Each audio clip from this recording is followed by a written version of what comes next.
আমার ছোট ভাই একদিন আমার মাদ্রাসায় গত শনিবারে ইসলাহি মাহফিলে গেছে।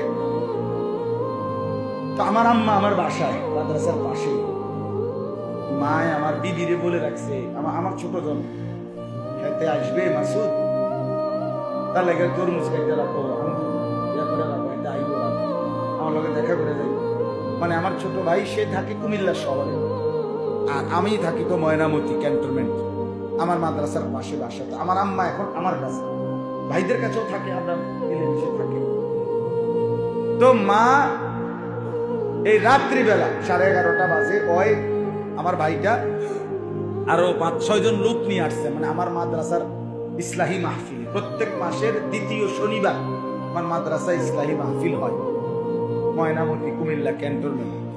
আমার শায়েখের মাদ্রাসা হলো শেষ শনিবার, আল্লামা মুফতি মুশতাকুর নবী কাসেম হযরতের মাদ্রাসা। তো ওই আরো যে 4-5 জন লোক নিয়ে আসছে, তার খেয়াল ছুটে গেছে, রাত হয়ে গেছে 11:30, ওই গেছে বাসা কুমিল্লা শহরে।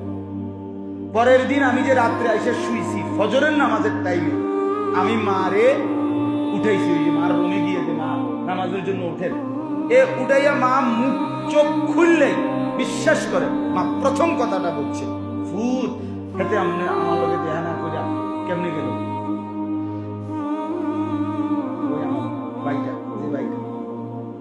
মানে আমি অবাক হয়ে গেলাম, হায় মা একবার তোমার সাথে সন্তান দেখা করলো না। তো ফজরের ওয়াক্তে মার প্রথমেই মনে করবে ভূত হেতে আমার লোকে দেখা না করে কেমনে গেল। আমি দিনের বেলা একটু পরেই ফোন দিয়ে বলছি, তুমি শেষ মনে করি না, তাড়াতাড়ি একটু মার এক কেন চলে যাবে, মাঝি গেছে তোমার লোকের সব বাবা